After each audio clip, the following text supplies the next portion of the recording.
Thank you. Hi, I'm Kieran. This is my first Shabtai, and I just want to commend you guys and also everyone who came. I feel like this is exactly the kind of conversation that we need to be having at the local level, the national level, the international level.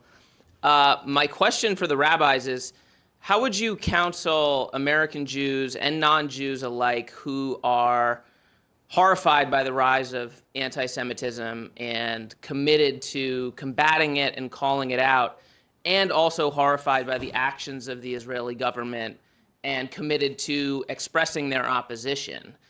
How should they express themselves in the public conversation? Would your advice differ if you were talking to a Jew or a non-Jew? And I guess really for those of us who feel the pressure and the temptation of zero-sum thinking, of blind tribalism, of dogma, but also think that, by speaking freely and fully and without fear, while also listening deeply, openly, with curiosity to those we not only disagree with, but maybe whose views we find harmful, that's how we can form a higher synthesis that integrates love of Jews and love of humanity. That's how we can maybe move closer to the beloved community that MLK and the Zionist leaders who marched with them envisioned. How might we proceed?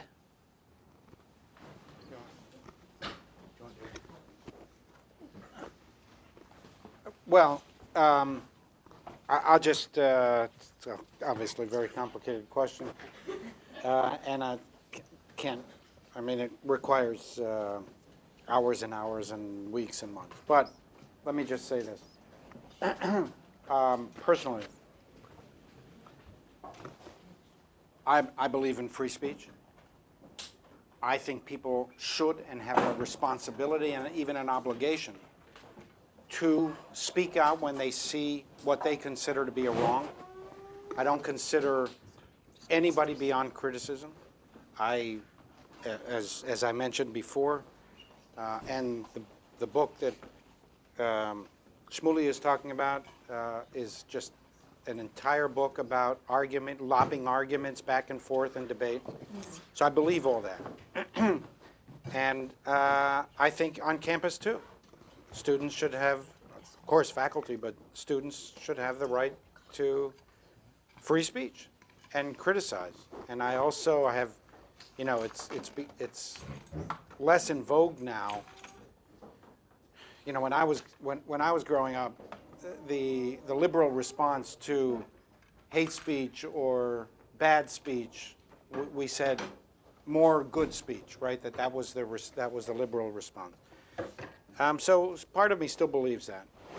I don't consider criticism of Israel to be inherently and by its nature anti-Semitic. Jews are, frankly, Israel's harshest critics. We are our own harshest critics. Even if I think that criticism is unfair, I still uphold the right and even the responsibility to criticize. The question is, where does legitimate criticism, even if it's wrong and driven by some degree of malice, where does that criticism begin to express itself as anti-Semitism? And it's something that a lot of Jews don't, first of all, we don't necessarily agree, but a lot of younger Jews can't even detect it.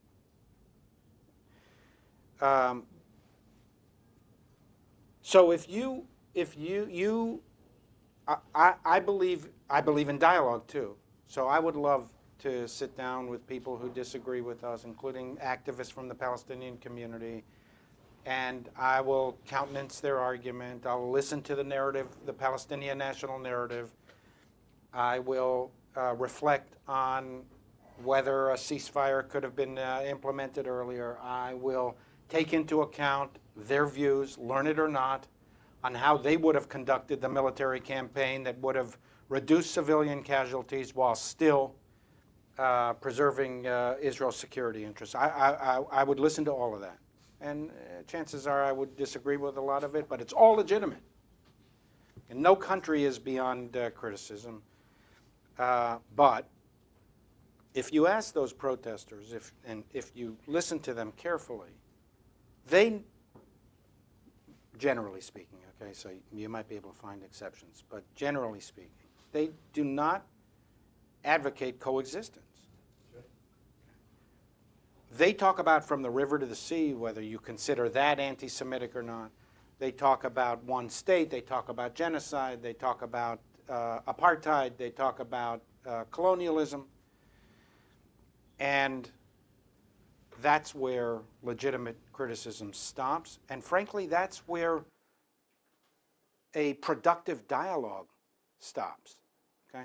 And where we seep into a simple denial of our identity and what makes us Jewish. And that I'm not willing to debate. But it is in the Jewish interest, and it is important for us to explain to people, including people who are protesting who might not even know what they're protesting about. You know, they don't know what river and what sea and all that stuff. It is in our interest, and I think it's also part of our responsibility to see if we can dialogue with them and try and educate them. But we are not going to debate suicide, okay? That we're not, and we shouldn't. And so it's important for us to know where the line is drawn between legitimate, even if it's vile criticism, and illegitimate criticism. And I think that starts first and foremost with our own sense of clarity, where that begins, right? And so, and it's complicated. It becomes more complicated for us because we have a lot of members of the Jewish community who themselves define themselves as anti-Zionist. By the way, just so you know the numbers, they make a lot of noise, but it is important for us to bear in mind what the surveys and the empirical data show, which is something like 15 to 20% at most of American Jews are hostile to Israel or consider themselves non-Zionists or anti-Zionists. Overwhelmingly, 80 to 85% of American Jews are not only supportive of Israel and pro-Israel, many of them consider Israel to be an important component of their Jewish identity. That's what they tell us. And that includes the liberal movements. So whatever impression we give and whatever public spokesman may convey, overwhelmingly, the majority of liberal Jews are what I said, pro-Israel and consider Israel to be part of our identity. That said, in that community, there is a growing percentage of American Jews who are supportive of Israel and consider Israel to be part of their Jewish identity, who are increasingly uncomfortable with the way this war is being prosecuted. Okay? And that's legitimate too. In fact, that's a Jewish value, to care about civilian innocent death, even if you believe, as I do, this war is a war of no choice, a just war, and a war, in some respects, an existential war. Even if you believe that, if you're Jewish, and we're so overwhelmed with our own sadness that we have no space left in our hearts for the suffering of innocent people on the other side, whose government started this war, then we don't want to develop hearts of stone. Okay, so but we have to draw the line somewhere. I draw the line on anti-Zionism because it often seeps into anti-Semitism, and it usually is by definition anti-Semitism, although not always. And that would require us to sit down for 5 hours in a classroom and philosophize about that. Partial answer, not a complete answer. Hello. So I have a question about social media and the power that it has on Gen Z Jews, and the sensation of also a kind of, I would call it the power of the mob, the power of plurality, and the power of opinion. And I myself, actually, I'm at Columbia University right now, experience this myself, which is something where when it's so overwhelming, the voices surrounding you, telling you that this is a genocide, or these are these really powerful, terrifying words, I also think now, after reflection, are used to scare Jews as well, scare Jews into changing their opinion about a very serious situation, which is that we were under attack. We have to defend ourselves. But I'm seeing actually, because I also am a writer and was covering the protests, and what I saw was a lot of students who went to shul, all these things, but because of the overpowering number of whether it was faculty or classmates pressuring them to the point of on social media telling them, if I don't see you post against this, if I don't see you post online that this is a genocide, then you're complicit. And the way that that reverberated was to a point where students were asked to put on their photos in hallways that there's a corkboard in the MFA, a Palestinian flag or not. So it was becoming very, and there was only one Jew I knew of who actually withstood that one. So I think the power of fear and the power of the mob and does more than just make people concede to an opinion, it discombobulates them. It gaslights them. It scares them into thinking, wait, am I complicit? And especially in a moment of major grief, when we've lost so many people and are attacked, that trauma with that discombobulation has done so much damage. So in addition to teaching children Judaism, how do we also help them resist that majority power, especially when we have kids going to universities, kids whose greatest dream was to go to Yale or Columbia, who've worked so hard, and suddenly they're being told that if they don't say this thing, they can't even go to class, they can't study. How do we give them the strength to stay strong in their convictions and also not be confused? I think, Carolyne, you have to answer that question. What did you do when you were at Yale? Why don't you get up and answer the question? You dealt with this, your sorority. Let's hear from Carolyne. She's Mike. I am Mike. I think that's a really hard question because We don't give you simple questions, Carolyne. Well, I think that's uniquely hard because of the level of, isolation that you experienced far exceeds anything I experienced while I was a student at Yale. And something I also will say, because I know you personally, is that you are the most, balanced and well-rounded and humanitarian and open-minded woman, and especially as a writer, I know you're very fair. So to hear that you felt isolated at Columbia is really surprising to me and obviously very scary. I think Shmully is referring to a similar conversation we had 2 years ago before shit hit the fan, for lack of a better word, where I basically professed to being a liberal Zionist in a way that felt like I was coming out as something that would be controversial and something that I was remember feeling hesitant to do on camera, but that Where were you telling people that you were a liberal Zionist? Well, I said it on camera at a Shabtai event in New York City, but I also said it at a Shabtai dinner in New Haven, in the context of the war that was in 2021, the 11-day war. Yeah, but you had talked then, I remember you talking about a conversation you had in your sorority with your sisters about Israel at one point, and about just dealing with the people not understanding Israel when you were at Yale? Yes. Well, yeah. So, I think that was just a matter of correcting people who were using terms and repeating language that they had seen on social media and just explaining why the language that they were parroting without context was incorrect.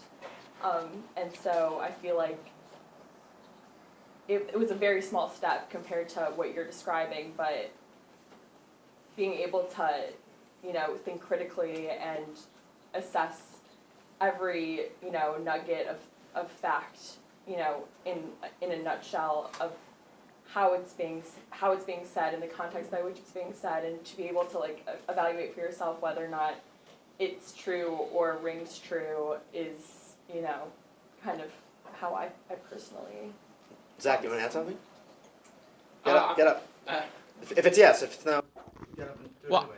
I just wanted to say, I think I especially agree that it's really important that people are educated rather than parroting, because I think, so for context, I'm in the art program at Yale, and I think that that's particularly concentrated with people who are unwilling to debate and to have discussion. I specifically remember last semester going up to some of the people who were protesting on the lawn and just asking to know more, and not a single person would agree to talk to me just because I wasn't wearing a keffiyeh and I think that is the most opposite of Ivy League thing that you could do, to just completely refuse discussion.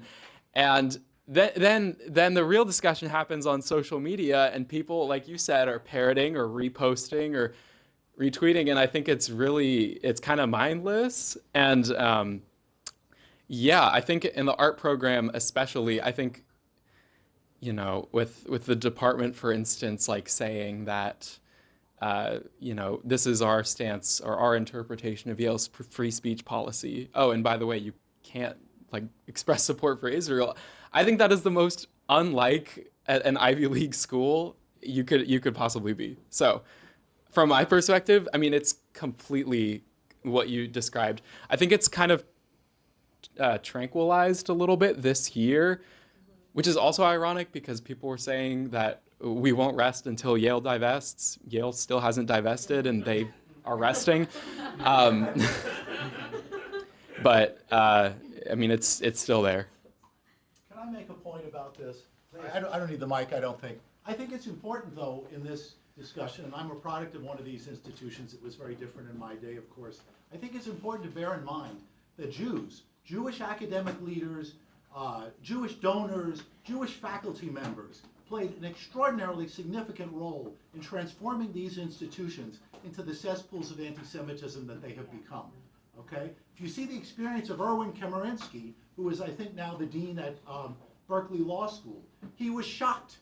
He was astonished to encounter anti-Semitism on a campus whose hiring and whose admissions practices led to these consequences. So I think this is a very important thing for every Jew to consider, all right? This is not a happy story. We played an important role in making it happen. And I think the one thing I want to follow up on is my question is more about the younger ones, the Gen Z ones, the 18-year-olds, 19-year-olds, 20-year-olds, who are being told through the power of social media, if you don't post this, then you will be penalized. And you and I have something in common. We're both in arts programs at Ivy Leagues. In the pressure cooker of that, it's unbelievable how much pressure there is to denounce as quickly as possible. And I got the same thing where, if you don't post this, then you're complicit. I think that's ridiculous. What if you don't have Instagram? So how do we protect these children from being controlled via social media? Toby, you want to say something? Yeah, so I think we're going to close. I mean, is there a final question or no? We're good. Final story. Oh yeah. Who's got a final story? You want to say Oh, something? you want another one? No. No, I was just blown away by tonight. Tell me loud. I was just blown away by tonight. Rabbi Hirsch, Carolyne, Shmully. This was amazing. I could feel the warmth of the room. I think this was just a beautiful night on many levels, being here together with all of you and talking about very important subjects in a sacred space of Lina and Matt's home, who were the Hachnasas Archim, welcoming people into your home is like the essence of and the roots of Judaism. Famously, Abraham had 4 doors to his tent for every direction, and this was just totally symbolic in that sense. The ability for all of us to come together with possibly diverse opinions and different ways of expressing maybe our Judaism, and coming together literally, ki ish echad b'lev echad, as one person with one heart. And this was just such a beautiful way for me personally to go into the Jewish New Year, which we start celebrating a week from tonight. And I cannot thank you, the panel, enough. Rabbi Hirsch, it was just, how soon can you come up to campus? That's what I want to know. With this, it was just, I really have tears in my eyes with the things, just the beautiful unity of tonight. And I want to thank all of you for coming. I think this was extraordinary, and that's the Mechayel El from strength to strength. I don't want to leave. Thank you, Toby. I don't want to leave Amanda hanging because things. The fact that you asked the question twice is telling, and we know that at Columbia things are probably worse than they are anywhere. And I agree with you, obviously, about not only what the Jews did, but how the extent to which Jews have built these institutions. I mean, the endowments and the names of Close your checkbook. Yeah, and but thank God most of the people in this room don't have very good checkbooks. So we're talking about another side of this. But I want to answer your question because I think it's, and I know you agree, but I think it's very important to remember the Jewish people's strength was never about numbers. We're a small nation. We're a small people, and frankly, most very successful things in the world are not about numbers.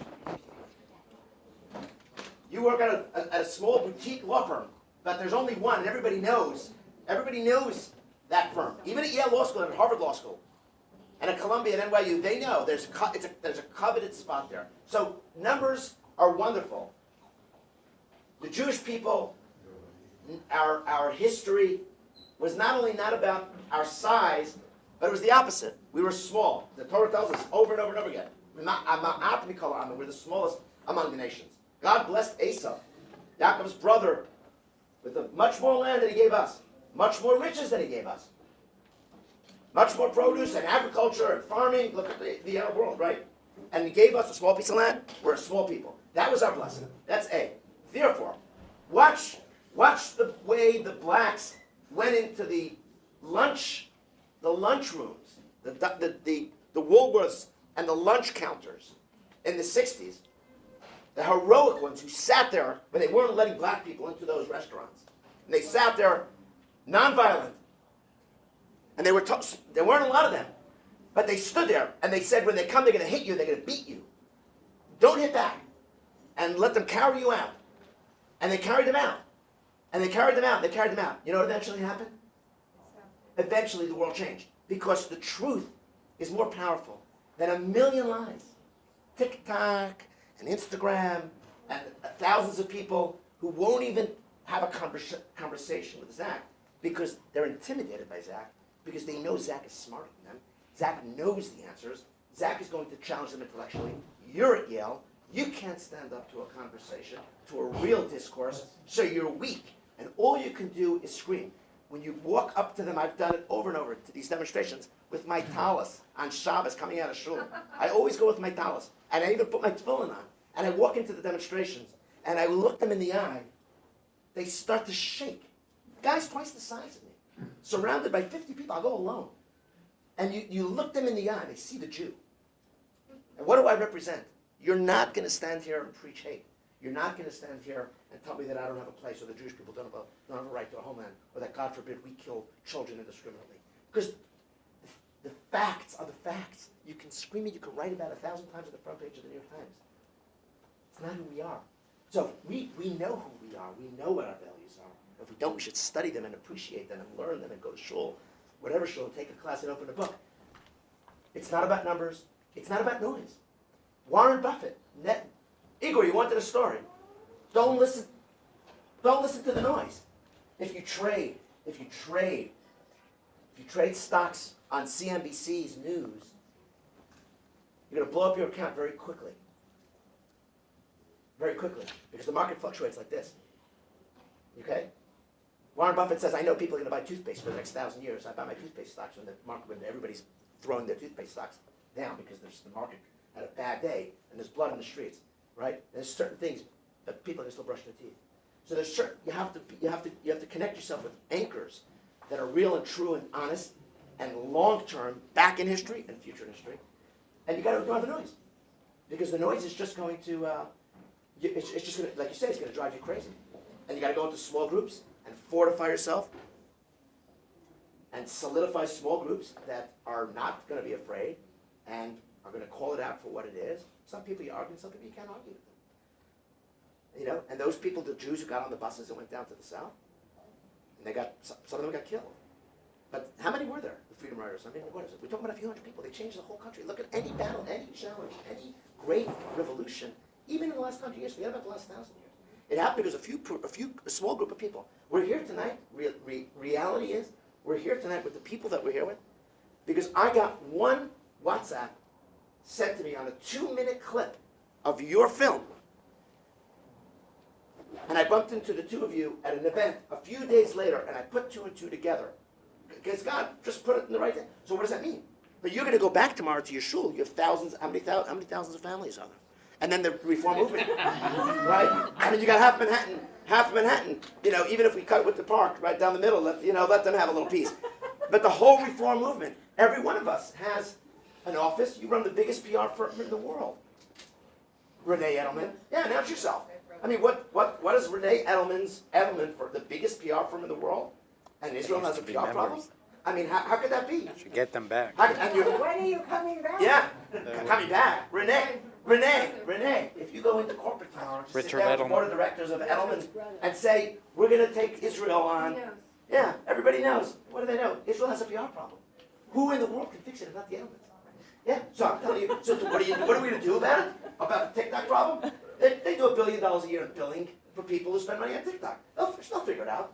Right, her brother, he can't deal to speak. He knows how to figure these things out. What does Israel have to do? You sit down with the Israeli government and you figure out how to solve the PR problem. And if the New York Times doesn't want to do something about it, you tell your clients to stop buying ads in the New York Times. I love you all, everybody. Have a good night. Thank you very much. So much.